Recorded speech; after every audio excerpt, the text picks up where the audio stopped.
Olá pessoal, sejam muito bem-vindos a mais um momento da Conferência Paraibana de Microbiologia e Imunologia Clínica. Fico imensamente feliz pelo convite, muitíssimo obrigado mesmo a toda a equipe organizadora. Um abraço a vocês. Fico feliz também pela oportunidade de poder compartilhar um pouco do meu conhecimento em microbiologia, em especial com os meios de cultura, que são coisas que quem é da microbiologia sabe que a gente está usando diariamente, tá bom? Meu nome é Marcelo Oliveira, eu sou biomédico microbiologista com habilidades, eu diria, a minha área de especialidade é o diagnóstico em bacteriologia e micologia. Não trabalho com virologia, mas trabalho com a bactéria e com o fungo propriamente dito, tá bom? Como eu falei agora há pouco, eu sou biomédico formado há quase 10 anos, né? Vai fazer esse ano 10 anos que eu me formei em 2012 pela Faculdade Juscelino Kubitschek em Brasília. Sou do Nordeste, sou filho de nordestinos e nasci lá também, apesar de morar muito tempo fora, né? Gosto muito do estado da Paraíba. Por muito tempo eu fiz, por muito tempo não, né? Por 3 anos consecutivos eu fiz o PSS da UFPB, então até passei, só que como não tinha um curso de biomedicina na época na UFPB, eu preferi ir para um local onde eu tinha apoio familiar, que era em Brasília, tá bom? Eu sou especialista em educação à distância, especialista em educação superior e também em gestão em saúde. E o meu mestrado é na área de oh meu Deus, fugiu o nome agora aqui, Jesus. Na área de ciências médicas, tá? Eu trabalhei no mestrado com criptococose, que é uma doença que acontece muito aqui onde eu moro atualmente. Eu moro atualmente no estado de Roraima, né? No nortezão, no extremo norte do nosso imenso continente chamado Brasil, basicamente é um continente, né? Então, pra gente começar, eu queria elucidar, queria ajudar vocês de forma básica, porque eu não sei qual é o nível de microbiologia de vocês, mas eu queria falar um pouco sobre os meios de cultura que são utilizados na rotina da bacteriologia e também alguns na rotina da micologia. Por que não falar disso, né? Afinal, os fungos são caos para as bactérias, porque contamina muitas nossas placas na bacteriologia, mas as bactérias também nos atrapalham um pouco quando elas contaminam as nossas placas na micologia. Então eu resolvi trazer esses meios de cultura aqui para a gente falar um pouquinho sobre eles, tá? De antemão, eu queria que vocês abrissem um pensamento e começassem a viajar um pouco comigo nesse universo do meio de cultura, que tem muita química envolvida, tem muito processo metabólico e que a gente precisa aprender junto para que a gente possa andar de mãos dadas até o final dessa aula, para ficar mais confortável para todo mundo. Então, se você estiver fazendo qualquer coisa, pega o seu caderninho para você anotar, para você tirar suas dúvidas depois e você não seguir com dúvida nenhuma, tá bom? Vamos lá, então, falar um pouquinho sobre os meios de cultura. Eu gosto de começar com essa pergunta, porque, sem sombra de dúvidas, é a pergunta que eu mais recebo, né? Que eu mais recebo na minha rotina, estando no laboratório, ou que eu mais recebo no Instagram, né? Inclusive, tem gente que manda essa pergunta assim várias vezes, porque muda um pouquinho a rotina, ela já vai lá e manda a pergunta de novo, né? Que é como escolher o melhor meio de cultura para otimizar a minha rotina, né? E por que, né, que a gente tem esse interesse de querer otimizar a rotina? Por que a gente quer economizar tempo? Por que a gente quer economizar dinheiro também, né, que é fundamental para uma rotina econômica e saudável, né, num laboratório, tendo em vista os baixos preços que os planos de saúde que o SUS tem pago ultimamente, né, basicamente o tempo todo. Então, existem alguns pontos, eu trago 3 aqui dos principais que eu acho que seriam os pontos-chave para você aprender a otimizar e a economizar e a monitorar esse processo. É que conhecer a composição dos meios de cultura, as limitações desses meios, é um ótimo método para começar. Quando a gente conhece a composição do meio de cultura, e eu falo a composição química, né? O que tem de aminoácido, o que tem de carboidrato, da onde vem a peptona que está naquele meio, quais são as limitações, né? Será que esse meio ele é seletivo, ele é semi-seletivo? Será que mesmo ele sendo seletivo tem alguém que escapa? Isso é fundamental para a gente começar a entender o que é comum, o que não é, o que pode aparecer, o que não pode, o que é frequente, o que não é. Conhecer os protocolos para otimização dos meios de cultura que são utilizados na rotina é fundamental, e eu trago esse ponto porque poucas pessoas conseguem raciocinar de uma forma saudável na microbiologia. E por que eu falo de uma forma saudável, né? Porque às vezes você pode colocar, por exemplo, mais de um micro-organismo na placa, você consegue colocar, às vezes, naquelas placas bipartidas, 2 tipos de meio de cultura. Então você precisa, por exemplo, compreender que para fazer uma semeadura de um determinado material, você usa um grupo de meio de cultura, mas para fazer a semeadura de outro material, você usa outro grupo de meio de cultura. Então, aos poucos, você vai otimizando esses processos para que você possa fazer sua identificação de forma segura, da forma mais segura possível, tá? E tem um último ponto que eu acho muito interessante, só um pouquinho. Esse ponto eu acho fundamental, que é a utilização dos meios cromogênicos, né? Os meios cromogênicos, eles são sensacionais, a gente até brinca, usar meio cromogênico é pop, né? Por que eu falo isso? Porque os meios cromogênicos, eles têm uma facilidade muito grande na hora de fazer, especialmente quem tem rotinas muito grandes de urocultura, né? Tem alguns meios cromogênicos que eles já dizem, fornecem informações suficientes, desde que você seja um microbiologista, digamos que experiente na idade, experiente na bancada. Tem meios de culturas cromogênicos que te mostram por meio das cores, mas você utilizando essas cores e as características das colônias, você chega mais longe no processo de identificação por meio desses meios, tá? E os meios cromogênicos, eles podem ser usados tanto para bacteriologia quanto para micologia também. Vamos avançar um pouquinho e aí você pode se perguntar, talvez você não saiba, isso é natural e tudo bem, né? Ninguém está crucificando ninguém aqui, a gente está para aprender o que são os meios de cultura. E aí você precisa mergulhar no universo da doença para você entender o processo do meio de cultura em si, né? Há muitíssimos anos atrás, quando queriam provar a existência dos meios de cultura, a existência dos micro-organismos, precisava-se de uma prova, né? Será que eu consigo ter essa coisa que está causando essa doença em algum lugar, né? E aí utilizavam-se muito caldos nutritivos, né? Ou seja, os meios de cultura em caldo.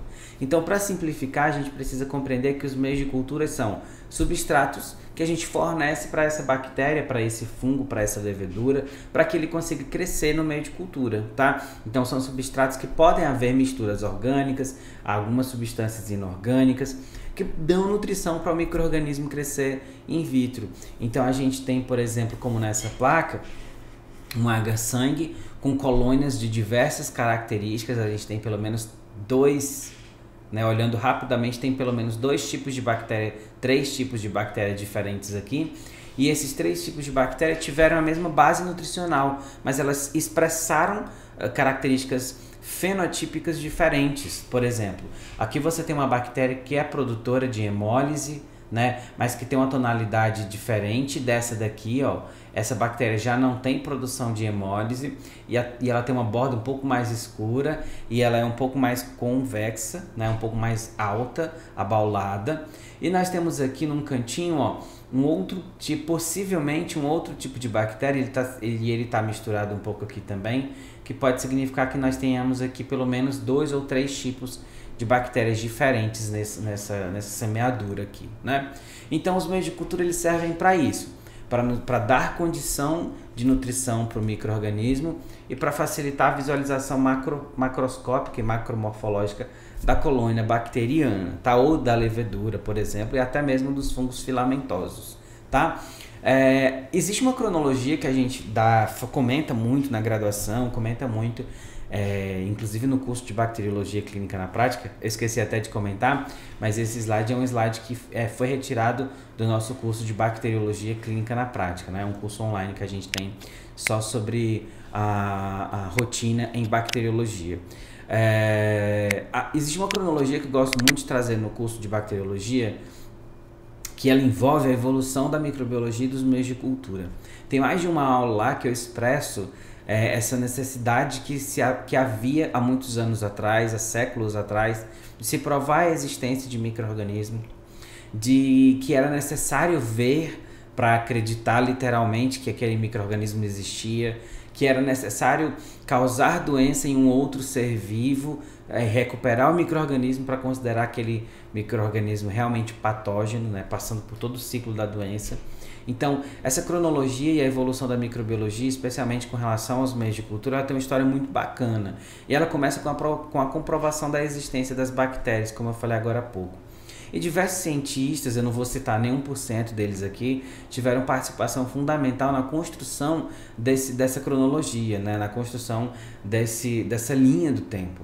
Por que eu falo isso? Porque a gente tem Pasteur, por exemplo, né? Louis Pasteur, atuando desde dos processos de fermentação, pasteurização, até as contribuições dele nos processos de existência, né, propriamente dito, dos micro-organismos, comprovando, usando substâncias como o próprio agar para fazer a bactéria crescer e ele poder considerar aquilo realmente um produto, né? Então, foi ele quem usou pela primeira vez os meios de cultura, né? Pelo menos um meio de cultura. Robert Koch, né, em 1880, ele começou a trabalhar a necessidade de adicionar algo ao meio de cultura. Porque, na época, os meios de cultura não eram caldos, como isso daqui, por exemplo, né? Eram caldos e via-se a bactéria ali, né? Eles conseguiam perceber a existência de algo porque turvava ali, então tinha algo crescendo ali mesmo. Mas eles não sabiam como que esse micro-organismo era, né? Eles não conseguiam entender se haviam características macroscópicas importantes de serem observadas. Então, Koch fez essa gentileza, né, de adicionar algo gelatinoso, que nós chamamos de agar, né, ao meio de cultura, e ele ficou semi-sólido ou ele ficou sólido, e isso nos ajudou demais no estudo macromorfológico das colônias, né, seja de bactérias ou de fungos, por exemplo. Ainda poucos anos depois, ele começou a trabalhar um pouco sobre essa coloração, né, das bactérias, começou a tentar misturar tintas literalmente para tentar entender como que as bactérias apareciam ao microscópio, como que elas expressavam sua morfologia, né? Então ele começou a misturar tinturas e aí começou-se a carreira, né, pelos estudos relacionados ao bacilo de Koch, por exemplo, tá bom? Em 1887, o famoso Petri, o dono da placa de Petri, que a gente escreve com letra minúscula, às vezes a gente não sabe que Petri é o nome de um cara, né, de uma pessoa. Julius Richard Petri, ele foi responsável por produzir aquela vasilha, né, transparente de vidro ou de plástico que a gente conhece hoje em dia no laboratório e que serve para tantas coisas, né? Desde guardar uma semente para vê-la crescer, até mesmo botar os meios de cultura e ver os micro-organismos crescer também. Hans Christian Gram, que era um microbiologista incrível, porque ele estudou essa mistura de cores que inicialmente Robert Koch tinha trabalhado, e ele começou por meio da coloração, que levou o nome dele, coloração de Gram, né, e que também se escreve com letra maiúscula. Ele começou a perceber que as bactérias tinham características comuns entre a sua morfologia. Então ele meio que dobrou o universo bacteriano em dois, onde a gente consegue hoje trabalhar muito bem. Isso serviu para muita coisa. O fato de uma bactéria ser gram-positiva significa algo, né? Significa que a parede celular dela é mais espessa por algum motivo, né? Porque tem peptidoglicanos. Já a outra parede é um pouco menos espessa porque tem menos peptidoglicano. Então a tintura não pega muito bem ou descolora muito mais rápido. Então ele começou a organizar dessa forma. E hoje, quando a gente libera um laudo preliminar falando assim, olha, nesse secreção broncoalveolar, nesse secreção traqueal, nesse lavado broncoalveolar, tem cocos gram-positivos em dupla ou em cachos ou em esteira ou em cadeia, né? Esteira também. O médico já começa o tratamento. Porque na prática os antibióticos eles são, em sua maioria, ou os mais comuns, divididos para os grupos, né, de gram positivo e para os grupos dos gram negativos. Então ele já começa o tratamento pelo laudo preliminar muitas vezes. Isso facilita demais esse processo, tá? Então aqui eu trouxe um resumo inicial sobre a linha do tempo no uso dos meios de cultura, para que a gente possa, de forma mais clara, entender um pouco sobre o que aconteceu e o que a gente tem hoje em dia. Tá bom? Bem, os meios de cultura eles podem ser divididos quanto à sua forma, né? Desde um meio de cultura líquido, que é o que nós chamamos de caldo, e automaticamente ali dentro não tem nenhuma substância gelatinosa. E a exemplo nós temos o caldo malonato, caldo lisina, caldo arginina, caldo BHI, né? Ou seja, ali é um caldo, literalmente uma sopinha para as bactérias crescerem, tá bom? E a gente tem também os meios semissólidos, tá? Que ali nós vemos uma pequena quantidade de substância gelatinosa, que é o agar. Então, nesse processo, a gente tem o estudo de algumas condições, como o próprio movimento. Algumas bactérias conseguem se mover na superfície de meios de culturas sólidos, como proteus, por exemplo. O proteus cresce muito bem na superfície de agar-sangue, ele cresce formando aquele véu, mas algumas cepas não crescem muito bem assim. Algumas outras bactérias que são móveis não têm a característica que o proteus tem de produzir o véu por conta do tipo de movimento perítríqueo. Então, a gente tem alguns meios de culturas que são semissólidos para facilitar a motilidade da bactéria e a gente consiga observar essa motilidade, tá bom? Então, a grande diferença quanto à forma é essa. A gente tem meio líquido, que são os caldos. A gente tem os semissólidos e a exemplo nós temos o agar-sim, né?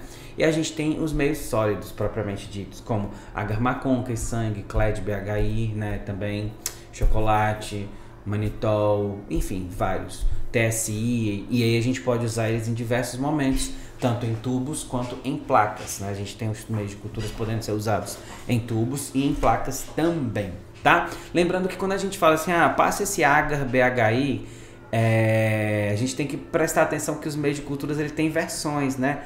Às vezes eles podem ser caldos e às vezes eles podem ser caldos e às vezes podem ser agar propriamente dita.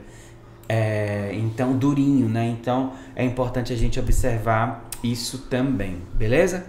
Vamos lá, vamos falar um pouquinho do porquê e quando usar os meios de cultura caldo, quando usar os meios de cultura semissólidos e quando usar os meios sólidos. Existe uma grande diferença, né, que foi o que eu comentei agora há pouco. Quando eu quero observar a característica morfológica da colônia, como nessa foto, por exemplo, que eu estou vendo uma colônia grande, produtora de hemólise, né, algumas colônias menores aqui. Então, quando eu quero ver essa característica, é claro que é melhor observar isso sobre um meio de cultura sólido, né? Então, quando quer fazer crescer ou estocar os micro-organismos, é uma boa opção de utilizar meios líquidos. Por quê? A gente tem feito alguns estudos lá no nosso laboratório e a gente tem algumas cepas que são cepas que a gente considera de trabalho. Por exemplo, Klebsiella, Pseudomonas, Acinetobacter, Escherichia coli, Salmonella, Shigella, não sei se tem, mas tem Proteus, tem Providência, então tem Morganella. Então essas principais bactérias que a gente precisa fazer, a Staphylococcus aureus, que a gente precisa fazer um controle de qualidade, que a gente precisa fazer um outro teste, como o teste de Camp, que precisa de uma cepa padrão de aureus, a gente precisa ter cepas padrão estocadas, né? E manter liofilizada não é tão interessante porque a gente precisa deixar ela crescer e tudo mais. Então a gente tem observado que para manutenção a gente tem colocado essas cepas em caldo BHI com glicerol no congelador e também na porta da geladeira mesmo. E a gente tem recuperado cepas com até 5 meses. Então a gente tem cepas que tem 5 meses que estão estocadas em BHI e a gente tem recuperado muito bem. E as que estão congeladas a gente consegue recuperar por anos, por exemplo, né? Então é importante a gente observar que depende muito da necessidade, do protocolo, do que você quer fazer, né? Quando a gente quer estudar a motilidade, como eu falei agora há pouco, os meios semissólidos são boas indicações. E quando quer observar as características das colônias, a melhor opção, claro que é o meio de cultura sólido propriamente dito. Tá bom? Vamos lá? Quanto à formulação dos meios, o que tem neles? A gente já sabe que os meios de cultura são utilizados para o isolamento dos micro-organismos, para que a gente possa identificar. Quando você usa um agar-sangue, com ele na mão, você já consegue ter muitas respostas importantes, né? Se é beta-hemólise, se é alfa-hemólise, se não produziu hemólise, se são colônias pastosas, purulentas, se são medianas, se são pequenas. Tudo isso já traz bons indícios para iniciar o processo de identificação com segurança. Apresentam condições semelhantes ao do corpo humano, afinal, algumas bactérias que têm capacidade, que têm algumas enzimas chamadas de hemolisinas, elas têm capacidade de lisar os eritrócitos. Então, se nós fornecermos um meio de cultura cheio de eritrócitos, é óbvio que ela vai conseguir crescer e vai conseguir mostrar essa lise que ela é capaz de fazer. Então, isso é muito importante. A formulação é feita de acordo com as condições de crescimento do micro-organismo. Por exemplo, se você tem um micro-organismo muito exigente, é óbvio que você precisa suplementar, como é o caso do Haemophilus, né? Haemophilus influenza, ele tem uma característica de necessidade nutricional muito grande. Então, se você colocar um Haemophilus, por exemplo, num agar-sangue, ele não vai conseguir crescer muito bem. Ele não vai dar conta de crescer, ele vai dar trabalho, inclusive, não vai crescer, na verdade, no agar-sangue, né? Porque ele não tem essa capacidade. Porque existem algumas vitaminas, existem alguns nutrientes que eles são intrínsecos, né? Que eles estão dentro do hemácia propriamente dita, né? E quando a gente produz o agar-chocolate, a gente lisa essas células. E por isso que ele fica daquela cor, porque toda a hematina, a imina e vitaminas saem para fora, literalmente, né? Da célula e fornecendo essas vitaminas que são importantes para o crescimento, para a síntese e para o crescimento dessa nova bactéria que está nascendo ali. E uma coisa que eu acho interessante de comentar também é que existem várias formas de se adquirir o meio de cultura no mercado, né?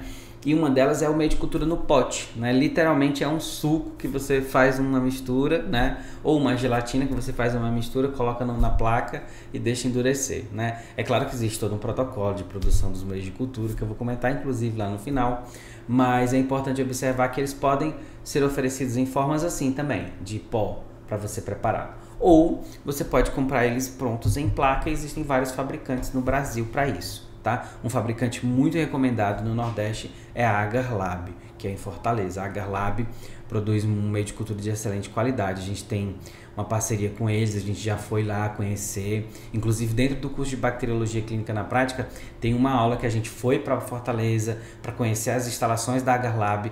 Eu acho que é o primeiro curso online que tem visita técnica remota. A gente foi para Fortaleza, filmou com drone, fez um monte de coisa legal para conhecer a Agar Lab por dentro, para conhecer a produção dos meios de cultura, no caso da rotina deles.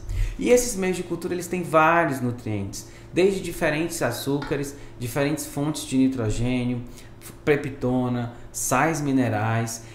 Existem componentes de livre demanda, como antibióticos, por exemplo, ou vitaminas ou aminoácidos.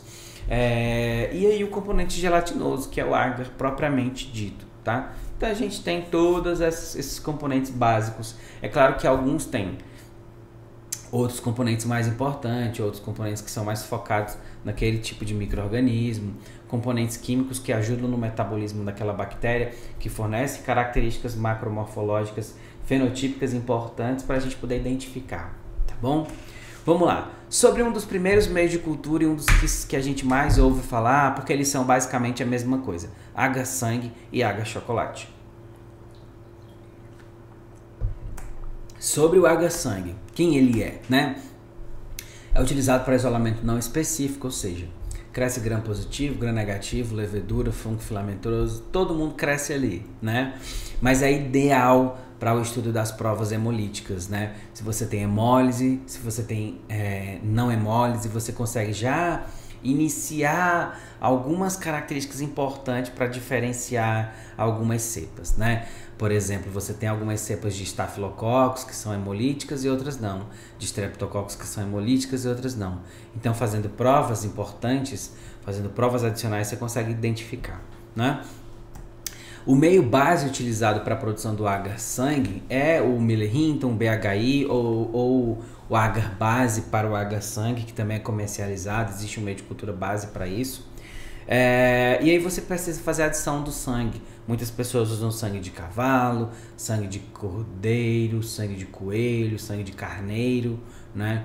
Pode usar sangue de alguns animais assim, tá? Só não pode usar sangue humano, tá? E tem que ser sangue desfibrinado também, tá bom? Observem a característica desse meio, né? Ó, ele é vermelho, bem vermelho. E aqui nós temos dois tipos de colônias diferentes, né? Uma colônia mais cor de ouro, amarelada, e uma colônia bem pequena, branquinha, né? Aqui indica que nós temos pelo menos dois tipos diferentes de bactérias, tá? Isso é muito bacana de se observar, de adquirir essa experiência de diferenciar. O agar-chocolate, ele é exatamente a mesma coisa do agar-sangue, desculpa. Ele é exatamente a mesma coisa do H-Sang. A grande diferença é que ele é mais utilizado para micro-organismos exigentes. Assim como o CLED foi feito para não deixar crescer véu de Proteus, né? Não é que ele não deixa crescer Proteus, tá? Ele deixa sim. Mas o véu de Proteus ele não deixa produzir, porque o CLED ele é pobre em eletrólitos, ele não deixa crescer quantidade suficiente de proteus que possam se mover na superfície do meio. Então, na mesma proporção que o CLED foi feito para proteus, o H-chocolate foi feito para hemófilos, porque é basicamente uma das únicas necessidades de se utilizar esse meio, quando se quer isolar hemófilos, tá bom? Mas ele também é para isolamento não específico, tá? Mas de micro-organismos exigentes. O meio base é o mesmo, e a grande diferença entre eles é que, na hora que vai ser produzido o H-Sang, a gente adiciona o sangue ao caldo base, ao meio base, a 50, 60 graus. Já o H-chocolate a gente adiciona a temperaturas acima de 70, 80 graus, para que a gente possa ter um choque ali, ter basicamente um cozimento do sangue, né? Tá tão quente que o sangue, as eritrócitos vão lisar, né? E vão expor os componentes internos como a hematina, a imina e vitaminas que são importantes demais, tá? O H-Sang ele é fundamental para a gente ver isso daqui, ó, padrões hemolíticos, né? Existem algumas características que são extremamente importantes para a gente já suspeitar de um determinado grupo de bactéria, para a gente suspeitar de uma determinada espécie muitas vezes, tá bom? Vamos lá. A gente tem 3 tipos padrões de observação que nós falamos que são a alfa, a beta e a gama hemólise. Partindo do princípio que alfa, né, é uma lise parcial dos eritrócitos, beta é uma lise total dos eritrócitos e gama hemólise não há lise. Os eritrócitos não são lisados pelaquela bactéria, tá? Uma característica legal também de observar da colônia é que as bactérias que são alfa-hemolíticas, ela tem um halo esverdeado, não é o caso dessa, né? Mas ela teria um halo esverdeado aqui por conta da exposição desses componentes, tá bom? E isso daqui, como nós temos uma quebra total, nós consideramos beta-hemólise, tá bom? E aí eles crescem mais ou menos assim, olha só, essa colônia aqui bonita, né? Isso aqui é de Streptococcus pneumonia, ó. Ele cresce assim, ó, tá? Ó, esse halo mais esverdeadinho, essa quebra não total, né? Uma quebra parcial. Aqui a gente já tem um Staphylococcus aureus, pode ser, por exemplo, né? Onde nós temos uma hemólise muito grande, né? Todos os eritrócitos próximos aqui foram lisados. Já essa bactéria aqui não teve capacidade de hemolizar, isso aqui provavelmente é uma Klebsiella, tá? Porque não houve hemólise aqui também, tá? Então, vamos seguindo. Ó, esse é o meio de cultura que eu adoro, que eu uso todo dia, prefiro ele e trabalho todo dia, adoro, né? É um meio produzido por Alfred Theodor McConkie e é por isso que ele leva o nome de Agar McConkie. O Agar McConkie ele foi feito para isolamento de enterobactérias, não tem para onde correr. É o mais adequado meio para isolamento dessa grande ordem, né? A das enterobacterales, que inclui as enterobactérias, né? Tem essa reclassificação aí para vocês estudarem um pouco. Então, a gente tem aqui um meio de cultura que tem vários componentes que inibem o crescimento de bactérias gram-positivas, tá?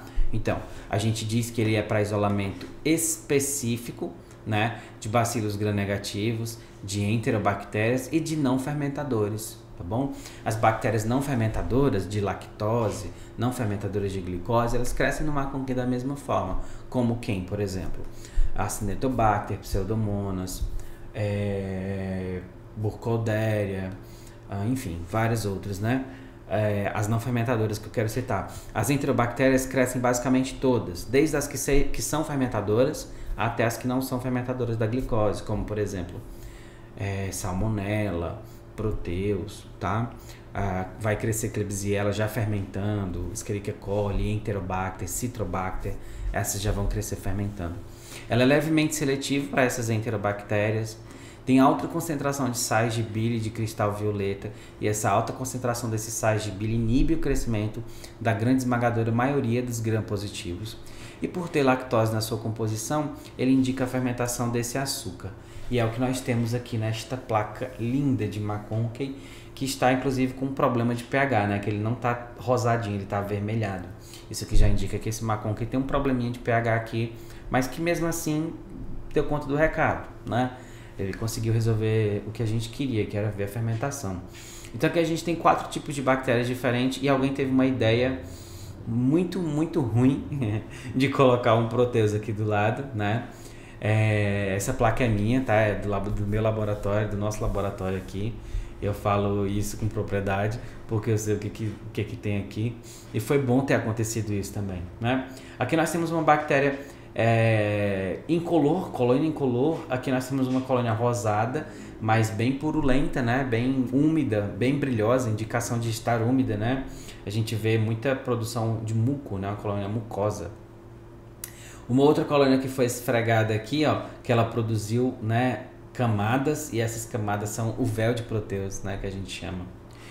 Cresceu tanto para cá que inibiu o crescimento dessa outra bactéria, que já tem colônias menores, ou seja, colônias puntiformes, um pouco mais avermelhadas, né, que são de Escherichia coli. Aqui nós temos um Proteus, aqui uma Klebsiella, ela é fermentadora e bem mucoide, e aqui provavelmente é uma Salmonella, tá? Pode ser qualquer outra, né, não fermentadora de lactose, mas é provável que seja uma Salmonella, tá bom? Então, a indicação da fermentação do pH é extremamente fundamental, mas nem todo maconque é assim, né? Você pode ter, por exemplo, uma Serratia marcensis crescendo dessa forma, né? Uma pigmentação bem vermelha, por isso que ela recebe esse nome, né? Colônias um pouco menos, né, densas como essas outras, crescendo dessa forma aqui também. E você vê já uma descoloração aqui no centro pela quantidade muito grande de bactérias, tá bom? Então o maconque ele pode se apresentar de várias formas, de várias cores, e é importante você conhecer que algumas bactérias elas conseguem fermentar muito rápido, outras nem tanto, tá bom? Ó, olha que maconque lindo, né? Essa aqui é uma placa que tá com pH legal. Por que eu disse que esse pH aqui, ó, não tá legal, né? Esse meio ele deveria estar mais rosado e não avermelhado, né? E tanto é que quem viu isso aqui pela primeira vez falou, é água sangue. Eu falei, não é água sangue, né? Não é. E aqui, ó, tem um meio com pH certo, né? Essa é a cor verdadeira do maconque, tá? Essa é a cor dele. E aqui nós temos uma colônia de característica bem mucoide, né? Um esfregaço aqui qualquer, e a gente vê aqui a característica da colônia bem brilhosa, bem mucoide, né? Produzindo bastante muco, isso é indicativo de produção de cápsula, e isso é muito comum em Klebsiellas, assim como essa daqui também. Essa aqui já está mais bonita, né? Ó, foi feita uma semeadura aqui por desgotamento nesse momento aqui, e fez o esgotamento, ó, nessas outras regiões, ao ponto de conseguir de forma perfeita colônias isoladas, tá? Ó, aqui você tem colônias perfeitamente isoladas. Isso também é uma Klebsiella, muito provavelmente, tá? Olha que legal esse outro maconque, né? Ó, nós temos um desgotamento nesse semeio daqui de cima, arrastou para cá, depois arrastou para cá, depois arrastou para cá e depois puxou para cá, né? Conseguiu algumas colônias isoladas, mas parece que tem mais de um tipo de bactéria, né? Tem umas colônias menores aqui, ó, dentro dessa bola, e colônias um pouco maiores, né? E uma indicação muito forte, né? Uma colônia um pouco mais seca, e a precipitação de sais de bile, né? Os sais de bile, eles são precipitados e é evidenciado por essa mancha rosa no fundo, né? Essa mancha rosada é indicativo da precipitação de sais de bile, e isso é extremamente comum em cepas de Klebsiella, tá? De Escherichia coli, perdão. De Escherichia coli, tá falando tanto de Klebsiella, né? Mas Escherichia coli é quem faz isso. Citrobacter às vezes faz também, tá bom? Mas isso também é um maconque. E por incrível que pareça, esse também é um maconque. Ah, Marcelo, mas maconque tem de tanta cor? Não é que ele tem de tanta cor. Ele sempre vai ser mais ou menos dessa cor aqui, ó. Meio rosa incolor, não sei explicar. Mas ele é mais ou menos dessa cor aqui. Ou dessa cor aqui, essa cor que é mais próxima da cor verdadeira dele, né? E por que ele assume essas outras cores? Por conta da característica das bactérias, né? Os produtos metabólicos que elas liberam no meio de cultura, esses pigmentos podem ser difusíveis, então eles penetram no meio de cultura e se difundem, né? Afinal, o meio de cultura é cheio de água e é muito fácil de se difundir algo por ali. Nessa placa, nós temos uma quantidade imensa de bactérias. Isso aqui era de um paciente que tinha... paciente Covid, na onda mais pesada, né? Paciente internado por muitos meses, inclusive na UTI. Isso aqui era monitoramento de secreção traqueal e não parava de crescer, coisa estranha, né? E a gente tem aqui, ó, um estreamento que você tem mais de um tipo de colônia de bactéria aqui, ó. A gente tem um não fermentador, a gente tem um fermentador clássico, a gente tem uma coisa meio esverdeada aqui, meio acinzentada, eu não sei que cor que vocês estão vendo. A gente tem colônias rosas achatadas, a gente tem colônias rosas pontiformes. E aí eu trouxe essa classificação aqui para vocês verem, ó. Aqui a gente tinha, nessa mesma amostra, uma bactéria fermentadora, e depois a gente conseguiu reisolar novamente, conseguiu identificar como Serrácea, que é extremamente incomum, né, nesse tipo de material. A gente tinha uma Pseudomonas aqui, ó, essa característica de colônia, né, é muito parecida com Pseudomonas. E quando a gente fez semeio em outros meios, a gente viu que ela tinha essa pigmentação, né, a pioverdina. E nesse outro cantinho aqui a gente tem colônias pontiformes bem pequenas e colônias medianas, também fermentadoras de lactose. E a identificação revelou, né, que eram Escherichia coli. Olha quanto que esse material estava contaminado, né? Isso é muito grave. É óbvio que nós podemos usar outros meios de cultura, eles são utilizados com muita frequência em outras rotinas. Por exemplo, o Agar-SS, né, que significa Salmonella e Shigella. O Agar-SS ele é muito utilizado na rotina, né, da urocultura, não, desculpa, da coprocultura, tá? Por quê? Porque dizem os manuais que eles são ótimos para Salmonella e para Shigella, tá? Mas a verdade não é assim. Mas o Agar, Salmonella e Shigella, ele possui sais de bile, verde brilhante, cristais, citrato de sódio, que inibe o crescimento de gram-positivos. Ele tem alguns componentes também que permitem verificar a formação de H2S, né, que é o sulfeto de hidrogênio, que é essa característica escura, né, essa precipitação escura no meio de cultura. E aí, o que que acontece? Por que que eu digo que os manuais dizem algumas coisas que não são realidade? Shigella é extremamente infrequente, né, de se conseguir isolar. Shigella não cresce muito bem. O verde brilhante, esse citrato de sódio, eles dão uma inibida muito grande na presença, no crescimento da Shigella, né? E aqui tem um outro exemplo, ó. Por mais que eles seja para Salmonella e para Shigella, porque o material que você vai colocar ali é material fecal, mas podem crescer enterobactérias também, né? Aqui a gente tem uma Klebsiella, a gente tem uma Escherichia coli, a gente tem uma Salmonella, né? Então a gente tem outras enterobactérias acontecendo e crescendo também ali, porque como ele tem lactose, ele mostra, ele oferece essa lactose para a bactéria, né? E se ela for fermentadora, ela vai fermentar e vai mostrar isso, tá? Por que que eu digo isso? Porque existe um outro meio, uma outra opção melhor para recuperação de Shigella, que é o XLD, né? O H-xilose lisina desoxicolato. Ele é muito bom para isolamento de Shigella, né? As salmonelas continuam crescendo avermelhadas e com esse centro negro por conta do H2S. Mas as colônias somente avermelhadas, elas são provavelmente de salmonela e possuem inibidores também da grande maioria dos outros patógenos intestinais. Eles não conseguem crescer aqui muito bem, tá? Então ele mostra por meio da fermentação da xilose, né, desoxilação da lisina e a produção de H2S, que ajuda a definir de forma inicial e primária a salmonela e a Shigella, tá bom? Só vai crescer isso nele? Não, não vai, somente isso não. Mas por ser material fecal é indicativo, e aí você precisa identificar da mesma forma, tá bom? Esse meio, sempre que eu faço alguma assessoria, para quem não sabe, eu dou assessoria em microbiologia para laboratórios, e o pessoal fala assim, vamos comprar esse S, fala, não compra, você vai perder tempo. A urocultura sai tão pouco, então quando a gente faz urocultura é melhor fazer com um meio de cultura bom, né? E aí eu sempre indico o XLD, tá? Tem outros também, né, que podem ser usados, Recton, enfim, tem outros. Mas esse aqui eu diria que é um dos mais baratos e bons, tá? Essa foto não é minha, essa foto é do Túlio, né? Tem um Instagram chamado Ace Microbiology. É um biomédico que faz microbiologia muito bem. O Agar-Clade, ele é frequentemente utilizado na rotina de pequenos laboratórios para urocultura. E apesar de estar em desuso, na minha opinião, e de vários outros profissionais da microbiologia, mas mesmo assim ainda está em uso, né? Usam muito ele. Por quê? Porque ele é um meio baseado em cistina, tem presença de lactose, mas ele é extremamente deficiente em eletrólitos. Ou seja, ele não deixa algumas bactérias, em especial proteus, não produzirem tanto, não crescerem tanto de forma a buscar nutrientes em outros locais, né? Então ele não deixa o véu de proteus se formar. É para isolamento e quantificação de bactérias e leveduras na urina, né? O meio do CLED não é esse, isso aqui é só uma foto exemplo, mas isso é CLED. Então a gente sempre faz aquele semeio quantitativo, né? Que é um esfregaço no centro e a gente sai espalhando a bactéria de ponta a ponta da placa até o final. Para quê? Para eu contar as colônias ao longo do crescimento, tá bom?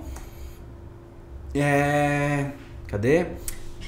É muito importante na fermentação, no estudo da fermentação de alguns micro-organismos. A gente sabe que algumas bactérias gram-positivas também são fermentadoras de alguns açúcares, de alguns carboidratos. Então, quando elas crescem, é importante ver isso, né? E se tiver enterobactéria, também vai crescer do mesmo jeito. Se for fermentador, ele vai mostrar do mesmo jeito. E nesse caso, ele mostra com essa tonalidade amarela. Essas colônias brancas que vocês estão vendo nesses intervalos aqui, ó, são de leveduras, tá? São colônias de leveduras, colônias bem secas, tá bom? Tava cheio de levedura essa amostra. Tem meios de cultura que a gente absorve de outras rotinas, como o da indústria de alimentos, tá? A gente absorve muito meio de cultura da indústria de alimentos. Então, tem muita gente que gosta de utilizar o manitol salgado para ajudar na diferenciação de alguns estáfilo. Tem gente que gosta de utilizar outro meio também, queria tentar lembrar o nome dele. Um meio que é muito comum na rotina de alimentos. Fugiu agora o nome dele. Mas o manitol salgado, o nome dele é esse porque ele tem uma concentração muito alta de sal, né, de NaCl propriamente dito. E o fato disso acontecer inibe o crescimento de muitas bactérias, né, tanto gram positivo quanto gram negativo. Então só um patógeno verdadeiro vai conseguir crescer de forma eficiente nesse meio, pela concentração altíssima de sal. Então, em alguns casos, e a gente sabe que Staphylococcus aureus, ele é fermentador do manitol. É o único? Não é. Mas a gente já traz informações anteriores e de suspeitar de Staphylococcus aureus, tá? Então a gente usa o manitol para isso, tá bom? Mas existem outras provas de identificar Staphylococcus aureus, como a prova da coagulase, por exemplo, tá bom? Mas é mais ou menos isso. Ele é muito utilizado na rotina clínica médica também, por conta de ser um meio de cultura barato, acessível, eficiente, joia, tá ótimo assim. É importante observar também que bactérias não patogênicas, elas não crescem ou elas crescem com muita dificuldade nesse meio, tá? Mas muita mesmo. Existem outros meios que são os queridinhos dos laboratórios de pequeno e de médio porte, que são os meios cromogênicos, né? As rotinas da urocultura exigem muita agilidade. Então, quando você tem um meio cromogênico, isso facilita demais. Por quê? Porque você já vai ter um meio de cultura que vai te dar, provavelmente, no mínimo, um gênero da bactéria. E se você for bem estudado em microbiologia, você vai ver que aquela característica pertence a um determinado grupo. Então, você faz uma ou outra provinha e consegue identificar aquela bactéria. Os meios cromogênicos estão tomando de conta, né? Porque é muito fácil de usar, é muito queridinho, o pessoal gosta demais mesmo, tá? Facilita muito a nossa vida. E aqui eu trouxe exemplo de 3 culturas diferentes, né?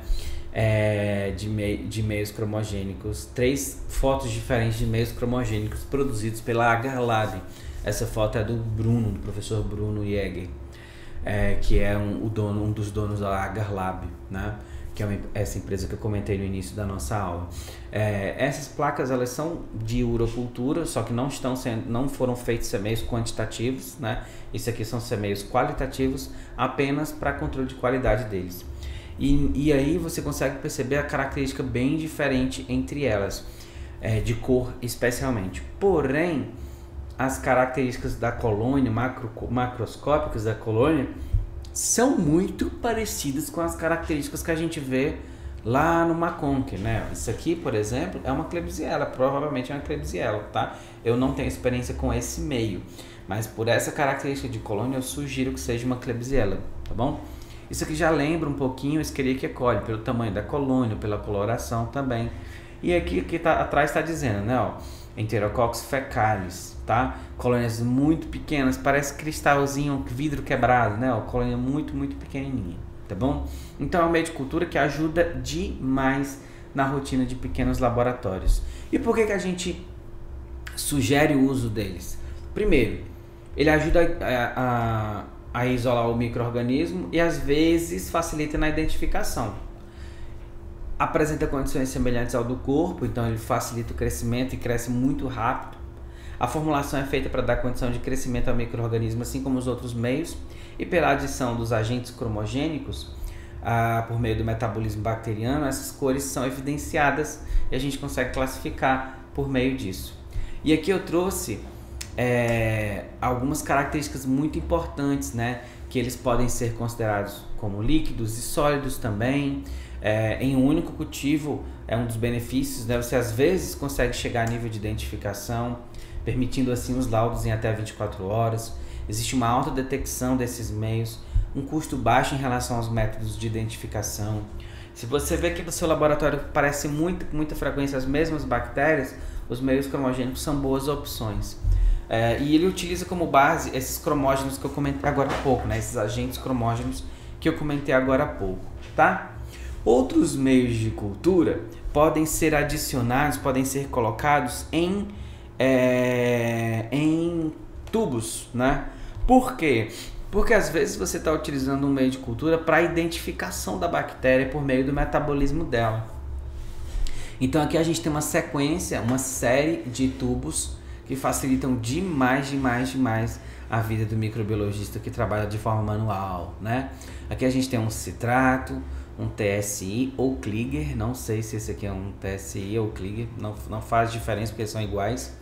Aqui nós temos um SIM, aqui uma ureia e aqui uma lisina, um caldo lisina, tá? Ó, caldo, sólido, semissólido, tá bom? E aqui a gente tem características como essa bactéria conseguiu consumir o citrato de sódio, essa aqui fermentou os açúcares e ainda produziu gás, olha a quantidade de gás que ela produziu aqui. Essa bactéria não mostrou motilidade, é produtora de indol, essa é ureia positiva, essa é lisina positiva. E dessa forma a gente consegue classificar, olha, tem uma bolha de gás aqui também, ó. A gente, considerando essas características, a gente consegue classificar os micro-organismos. É claro que aqui nesse nosso encontro, nessa nossa aula da conferência, não tem o objetivo de ajudar você a aprender a identificar bactérias. Isso aqui precisa realmente de um curso. Se você tem esse objetivo, você precisa de fato ir para um curso que possa te direcionar. Olha, é assim que identifica essas bactérias, é assim que identifica aquelas bactérias, para que fique mais fácil para você, tá bom? Mas aqui eu estou mostrando para que vocês entendam os meios de cultura que podem ser utilizados de diversas formas e em diferentes momentos também. E que os meios de cultura não são só aqueles que a gente conhece, como o H-Sim, o H-Sangue, malonato, enfim. Não são só esses, a gente tem muitos outros meios que são extremamente importantes para a nossa rotina e que a gente precisa aprender a lidar com a existência deles e precisa aprender a interpretar para que o teu diagnóstico seja cada vez mais preciso. E desenvolver essa habilidade de observar, ver o que tem, o que cresceu, é extremamente fundamental. Beleza? Então é isso, pessoal. Eu vou ficando por aqui. Eu espero que vocês tenham gostado da nossa palestra. Espero que tenha sido legal para vocês. Um grande abraço e muito obrigado mais uma vez pelo convite para participar desse evento incrível. Até um próximo encontro. Se vocês quiserem me seguir no Instagram, é esse que está aqui embaixo. Se quiserem conhecer o meu canal no YouTube, é só procurar pelo meu nome, João Marcelo Oliveira, Biomedicina, Microbiologia. Joga lá no YouTube que eu vou estar lá fazendo vídeo para vocês também. Se quiserem conhecer os cursos da Microlab, é só acessar microlabassessoria.com.br que vocês vão encontrar os cursos que a gente tem disponíveis, tá bom? Mas lá pelo Instagram é bom seguir se você quiser, claro, porque lá eu divulgo quando que tem turma nova, se tem algum e-book, se tem algum lançamento, alguma coisa do tipo. Tudo bem? Um grande abraço e até a próxima. Tchau, tchau!